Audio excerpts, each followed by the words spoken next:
법우님들, 보살님들, 오늘 이 자리에 함께 해주셔서 참으로 감사합니다. 문득 이런 생각을 해보신 적 있지 않으십니까? 왜 어떤 사람은 늘 좋은 일이 생기고 어떤 사람은 아무리 노력해도 힘든 일만 계속되는지 말입니다. 길을 가다가도 누군가는 우연히 좋은 기회를 만나고 누군가는 계속 어려움만 겪습니다. 같은 직장에서 일해도 승진하는 사람이 있고 제자리인 사람이 있습니다.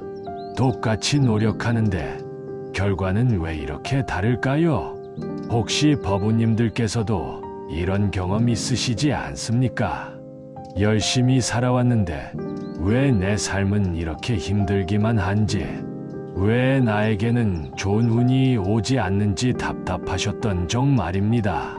주변을 보면 특별히 더 노력하는 것 같지도 않은데 모든 일이 술술 풀리는 사람들이 있습니다. 그 사람들을 보며 부러워하고 때로는 왜 나는 저렇지 못할까 자책하기도 합니다. 하지만 불자님들, 오늘 제가 분명히 말씀드리고 싶은 것이 있습니다. 운이 좋다는 것은 결코 하늘이 정해놓은 것이 아니라는 사실입니다. 부처님께서는 이미 2500년 전에 이 진리를 명확히 가르쳐 주셨습니다. 우리가 흔히 운이라고 부르는 것, 그것은 사실 우리의 마음과 행동이 만들어낸 결과입니다. 화엄경에 이런 말씀이 있습니다. 일체유심조, 모든 것은 오직 마음이 지어낸 것이라고 말입니다. 우리가 경험하는 행운도 불운도 모두 우리 마음에서 비롯된다는 깊은 가르침입니다. 그렇다면 운이 좋은 사람들은 대체 어떤 마음을 가지고 있을까요?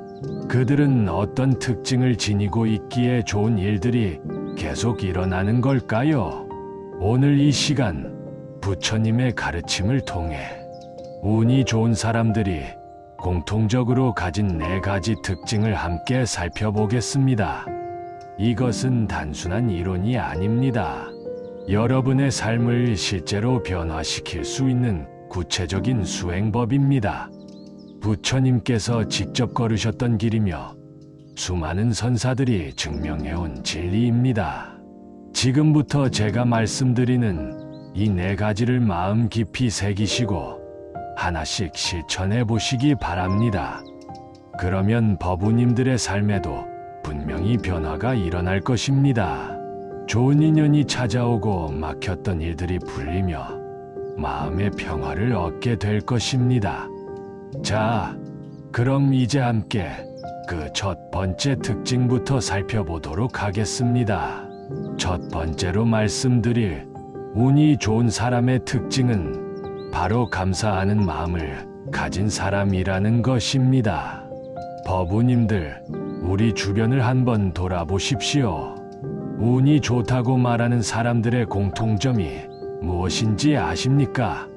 그들은 늘 감사하다는 말을 입에 달고 삽니다. 작은 것에도 고마워하고 당연한 것에도 감사를 표현합니다. 아침에 눈을 뜬 것에 감사하고 밥 한 끼 먹을 수 있음에 감사하고 가족이 건강한 것에 감사합니다. 혹시 이렇게 생각하시는 분도 계실 겁니다. 운이 좋으니까 감사한 거 아니냐고 말입니다. 하지만 불자님들, 순서가 반대입니다. 감사하는 마음을 가지니까 운이 좋아지는 것입니다. 법구경에 이런 구절이 있습니다. 마음이 모든 법의 근본이요 마음이 주인이며 마음으로 만들어진다고 했습니다. 우리가 무엇을 보고 무엇을 경험하는지는 우리 마음의 상태에 달려 있습니다. 감사하는 마음으로 세상을 보면 감사할 일들이 보이고 불평하는 마음으로 보면 불평할 일들만 보입니다. 제가 아는 한 보살님의 이야기를 들려드리겠습니다. 그 보살님은 작은 식당을 운영하셨는데 장사가 잘 안 되어 늘 힘들어 하셨습니다. 하루는 절에 오셔서 제게 이렇게 말씀하셨습니다. 스님, 저는 왜 이렇게 운이 없을까요? 장사도 안 되고 손님도 안 오고 월세도 밀렸습니다. 그래서 제가 여쭤봤습니다. 보살님, 그럼 오늘 하루 감사한 일이 하나도 없으셨습니까? 그러자 보살님은 잠시 생각하시더니 이렇게 대답하셨습니다. 글쎄요, 감사할 일이요. 특별히 없었던 것 같은데요. 그래서 제가 다시 물었습니다. 아침에 건강하게 일어나셨습니까? 내 가족들은 모두 건강하십니까? 네, 오늘 식사는 하셨습니까? 네. 그럼 그것들이 모두 감사한 일 아니겠습니까? 보살님은 그제야 깨달으셨습니다. 자신이 얼마나 많은 것을 당연하게 여기며 살았는지를 말입니다. 그날 이후 그 보살님은 매일 아침 일어나시면 감사일기를 쓰기 시작하셨습니다. 작은 것이라도 감사한 일 3가지를 적으셨습니다. 처음에는 쓸 것이 별로 없어서 힘들어 하셨지만 점점 감사할 일들이 보이기 시작했습니다. 손님이 한 분이라도 오시면 감사했고, 재료가 신선하면 감사했고, 비가 와서 가게가 시원하면 그것도 감사했습니다. 그렇게 석 달이 지났을 때 놀라운 일이 일어났습니다. 단골 손님이 하나둘 생기기 시작했고, 입소문이 나면서 장사가 점점 잘 되기 시작한 것입니다. 보살님은 나중에 제게 이렇게 말씀하셨습니다. 스님, 세상이 변한 게 아니라 제 마음이 변하니까 세상이 달라 보이더라고요. 감사하는 마음으로 손님을 대하니 손님들도 다시 오고 싶어 하시고, 감사하는 마음으로 음식을 만드니 음식 맛도 더 좋아진 것 같습니다. 이것이 바로 감사의 힘입니다. 대방광불화엄경에 이런 말씀이 있습니다. 한 티끌 속에 시방세계가 들어있고 시방세계가 한 티끌 속에 있다고 했습니다. 작은 것 하나에도 우주 전체가 담겨 있다는 뜻입니다. 우리가 작은 것에 감사할 수 있다면 그 작은 것이 큰 복으로 돌아옵니다. 그럼 어떻게 감사하는 마음을 기를 수 있을까요? 첫째, 매일 아침 눈을 뜨면 3가지 감사한 일을 떠올려 보십시오. 아무리 작은 것이라도 좋습니다. 따뜻한 이불, 맑은 공기, 건강한 몸, 무엇이든 감사한 것 3가지를 생각하십시오. 둘째, 밥 먹기 전에 잠시 합장하고 감사하는 마음을 내십시오. 이 음식이 내 앞에 오기까지 얼마나 많은 인연이 필요했는지 생각해 보십시오. 농부의 수고, 햇빛과 비와 바람, 요리하는 이의 정성, 모든 것에 감사하십시오. 셋째, 잠자리에 들기 전에 오늘 하루 만난 사람들에게 감사하는 마음을 보내십시오. 좋은 일을 해준 사람뿐 아니라 나를 화나게 한 사람에게도 감사하십시오. 그 사람 덕분에 내가 인내심을 배울 수 있었으니까요. 이렇게 하루하루 감사하는 마음으로 살다 보면 어느새 여러분의 삶에 좋은 일들이 일어나기 시작할 것입니다. 감사하는 마음은 복을 부르는 가장 강력한 주문입니다. 두 번째로 말씀드릴 운이 좋은 사람의 특징은 남을 돕는 마음, 바로 자비심을 실천하는 사람이라는 것입니다. 법우님들, 혹시 이런 경험 있지 않으십니까? 내가 어려울 때 누군가 도움을 준 사람이 나중에 뜻밖의 좋은 인연이 되었던 경험 말입니다. 또는 내가 누군가를 도왔는데 전혀 예상치 못한 곳에서 도움을 받았던 경험도 있으실 겁니다. 이것이 바로 인과응보의 법칙입니다. 부처님께서는 항상 말씀하셨습니다. 선업을 지으면 선과를 받고 악업을 지으면 악과를 받는다고 말입니다. 우리가 남에게 베푼 자비는 결코 사라지지 않습니다. 반드시 좋은 결과로 우리에게 돌아옵니다. 화엄경에 이런 구절이 있습니다. 보살이 보시를 행할 때는 7가지 마음을 내야 한다고 했습니다. 평등심, 자비심, 환희심, 무착심, 무염심, 회향심, 존중심입니다. 특히 평등심이 중요합니다. 부자에게만 잘하고 가난한 이를 무시하는 것이 아니라 모든 중생을 평등하게 대하는 마음입니다. 제가 아는 한 법우님의 이야기를 들려드리겠습니다. 그분은 작은 회사를 운영하시는데 사업이 점점 어려워져서 직원들 월급도 제때 주기 힘든 상황이었습니다. 그런데도 그분은 매달 수입의 일부를 꼭 보시하셨습니다. 주변에서는 다들 말렸습니다. 자기 형편도 어려운데 무슨 보시냐고, 그 돈이면 빚이라도 좀 갚으라고 했습니다. 하지만 그분은 이렇게 말씀하셨습니다. 지금 내가 어려운 것은 과거에 보시를 안 해서 그런 것이니 지금이라도 복을 지어야 한다고 말입니다. 그렇게 계속 어려운 중에도 보시를 이어가셨습니다. 고아원에 쌀을 보내고 독거노인들께 반찬을 전달하고 불우이웃을 도왔습니다. 그리고 얼마 후 놀라운 일이 일어났습니다. 예전에 그분이 도왔던 한 청년이 큰 기업의 임원이 되었는데 그분의 회사에 큰 거래를 연결해 준 것입니다. 그 청년은 말했습니다. 사장님, 제가 가장 어려울 때 도와주신 은혜를 잊지 못합니다. 이제 제가 보답할 때입니다. 그렇게 그분의 회사는 다시 일어설 수 있었습니다. 이것이 바로 자비의 힘입니다. 우리가 베푼 선행은 절대 사라지지 않습니다. 그렇다면 어떻게 자비심을 실천할 수 있을까요? 첫째, 매일 작은 선행을 하나씩 하십시오. 길에서 쓰레기를 주워도 좋고 누군가에게 친절한 말 한마디를 건네도 좋습니다.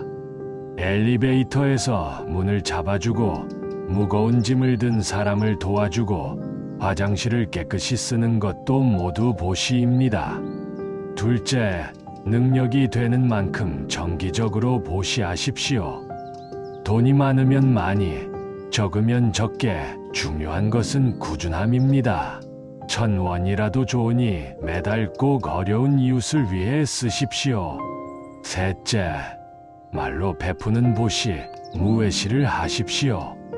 다른 사람의 두려움을 없애주고 걱정을 덜어주고 위로하는 말을 해주십시오. 힘든 사람에게 희망을 주고 외로운 사람에게 따뜻함을 주십시오. 이런 자비의 실천이 쌓이고 쌓이면 어느새 여러분 주변에 좋은 인연들이 모여들 것입니다. 어려울 때 도와줄 사람이 생기고 필요할 때 기회가 찾아올 것입니다. 자비는 최고의 복전입니다. 세 번째로 말씀드릴 운이 좋은 사람의 특징은 욕심을 내려놓고 집착하지 않는 사람이라는 것입니다. 법우님들, 여기 계신 분들 중에 이런 경험 있지 않으십니까? 무언가를 간절히 원할 때는 안 되다가 포기하고 내려놓으니 오히려 그것이 이루어졌던 경험 말입니다. 결혼하고 싶어 안달이었을 때는 인연이 없다가 혼자 사는 것도 괜찮다고 생각하니 좋은 인연이 나타났다거나 말입니다. 일자리를 간절히 구할 때는 떨어지다가 이제 됐다 하고 쉬려고 하니까 연락이 왔다거나 말입니다. 이것이 바로 무집착의 힘입니다. 금강경에 이런 말씀이 있습니다. 응무소주의 생기심, 마땅히 머무는 바 없이 그 마음을 내라는 가르침입니다.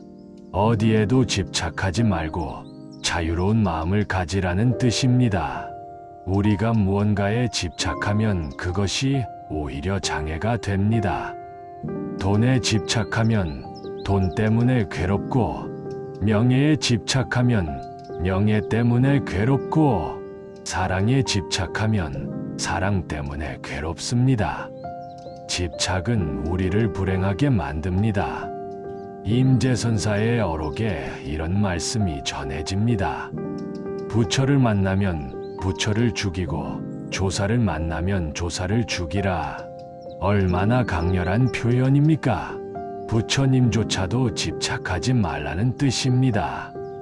어떤 것에도 매이지 말고 자유로우라는 가르침입니다. 제가 상담했던 한 보살님의 이야기를 들려드리겠습니다. 그 보살님은 자녀 교육에 모든 것을 쏟아부으셨습니다. 좋은 대학 보내려고 온갖 학원을 다 보내고 과외 선생님도 여러 명 붙였습니다. 자신의 삶은 모두 포기하고 오직 자녀 교육에만 매달렸습니다. 그런데 아이러니하게도 자녀들은 점점 공부를 싫어했습니다. 성적은 오르지 않고 엄마와의 관계도 나빠졌습니다. 보살님은 너무 답답해서 절에 오셨습니다.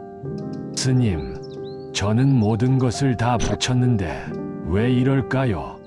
다른 집 아이들은 잘하던데 우리 아이만 왜 이럴까요? 저는 조용히 물었습니다. 보살님, 자녀가 행복해 보입니까? 그러자 보살님은 대답하지 못하셨습니다. 아이가 행복한지는 생각해 본 적이 없으셨던 겁니다. 오직 좋은 대학, 좋은 직장만 생각하셨지 아이의 마음은 보지 못하셨던 것입니다. 저는 말씀드렸습니다. 보살님, 잠시 내려놓으십시오. 아이의 성적, 아이의 미래 모두 내려놓고 지금 이 순간 아이가 무엇을 원하는지 들어보십시오. 처음에는 어려워하셨지만 점점 변화하기 시작하셨습니다. 학원을 줄이고 아이와 대화하는 시간을 늘렸습니다. 아이가 좋아하는 것을 함께하고 아이의 이야기를 경청했습니다. 그러자 놀라운 일이 일어났습니다. 아이가 먼저 공부하겠다고 나선 것입니다. 엄마의 집착이 사라지니 아이도 자유로워졌고 자유로워지니 스스로 동기를 찾았습니다. 1년 후 그 아이는 성적도 많이 올랐고 무엇보다 밝고 행복해졌습니다. 보살님은 제게 이렇게 말씀하셨습니다. 스님, 놓아주니 오히려 더 가까워졌습니다. 집착을 버리니 진짜 사랑이 보였습니다. 이것이 바로 무집착의 지혜입니다. 유마경에 이런 말씀이 있습니다. 방편무의법문, 모든 법은 둘이 아니라는 뜻입니다. 얻음과 잃음, 성공과 실패, 이 모든 것이 사실은 하나입니다. 집착하지 않으면 모든 것이 자유롭습니다. 그렇다면 어떻게 집착을 내려놓을 수 있을까요? 첫째, 매일 명상하는 시간을 가지십시오. 아침이나 저녁에 10분이라도 좋으니 조용히 앉아서 호흡을 관찰하십시오. 들숨과 날숨을 지켜보면서 생각들이 오고 가는 것을 그냥 바라보십시오. 잡으려 하지 말고 붙들려 하지 말고 그저 바라보기만 하십시오. 둘째, 원하는 것이 생길 때 이렇게 자문해 보십시오. 이것이 정말 내게 꼭 필요한가? 이것이 없어도 나는 행복할 수 있는가? 대부분의 경우 우리가 원하는 것은 꼭 필요한 것이 아닙니다. 그저 갖고 싶은 욕심일 뿐입니다. 셋째, 이미 가진 것에 감사하는 연습을 하십시오. 없는 것을 바라기보다 있는 것에 감사할 때 집착은 저절로 사라집니다.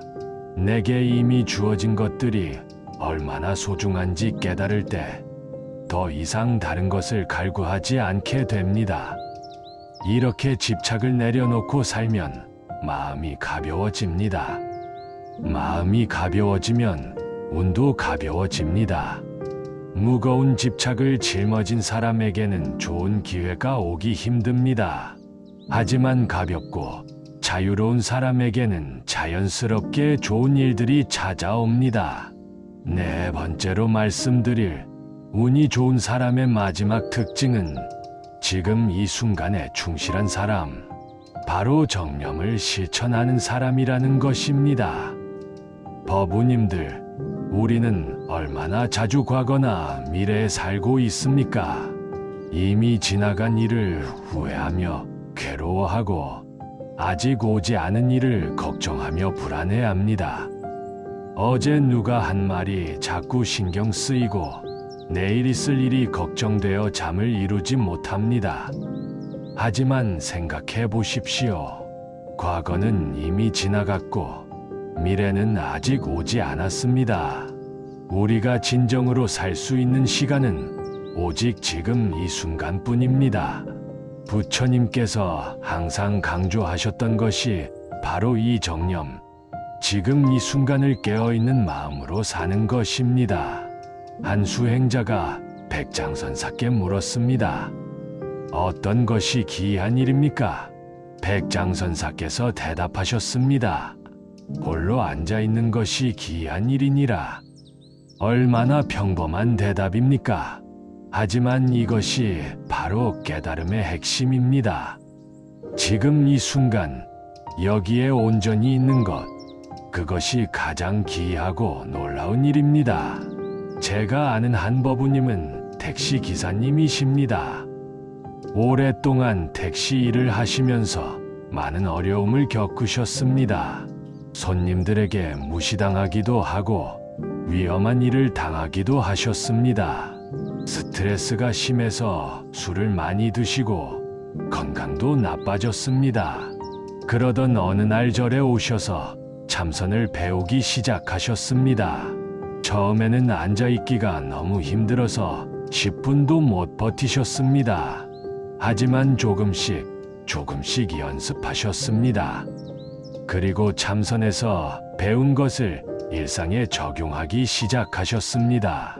운전할 때 핸들을 잡은 손의 감촉을 느끼고 도로의 소리를 듣고 지나가는 풍경을 있는 그대로 바라보셨습니다. 손님을 태우면 그 손님과의 대화에만 집중하셨습니다. 과거의 나쁜 손님을 생각하지 않고 미래의 수입을 걱정하지 않고 지금 이 손님에게만 친절하셨습니다. 그렇게 1년이 지났을 때 놀라운 변화가 일어났습니다. 단골 손님이 엄청나게 늘어난 것입니다. 사람들이 그분의 택시를 지정해서 부르기 시작했습니다. 이유를 물어보니 손님들은 이렇게 말했습니다. 이 기사님 차를 타면 마음이 편해져요. 항상 친절하시고 운전도 안전하고 무엇보다 진심으로 대해주시는 게 느껴져요.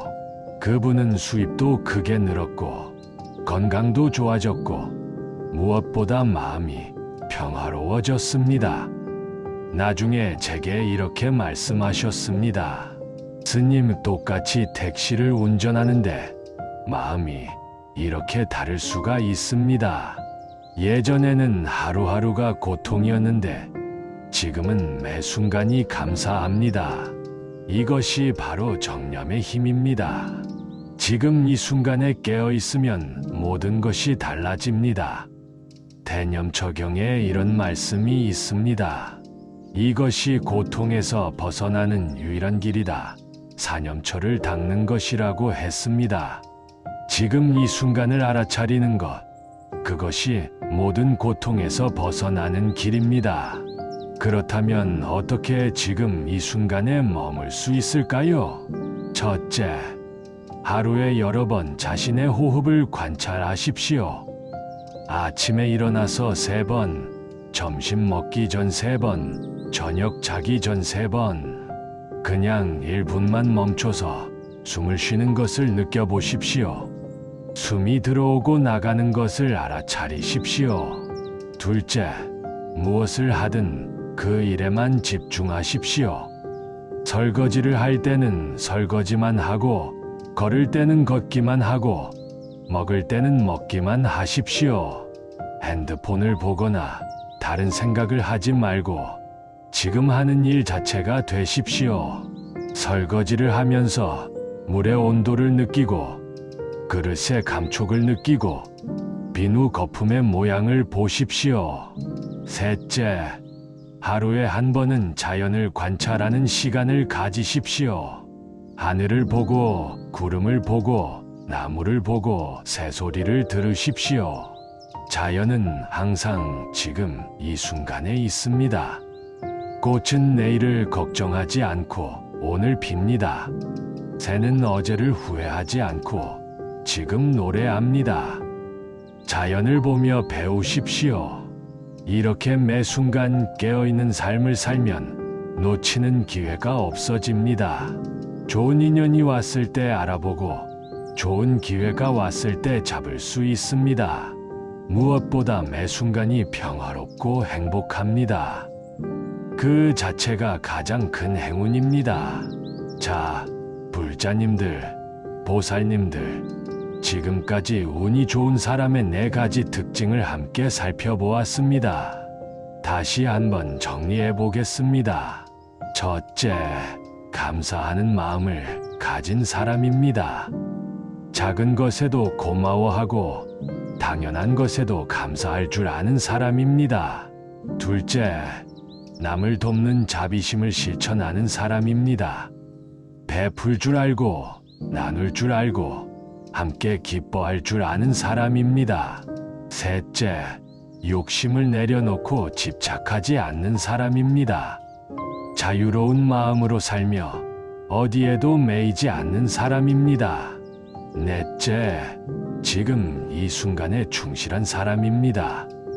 매 순간 깨어 있으며 하는 일에 온전히 집중하는 사람입니다.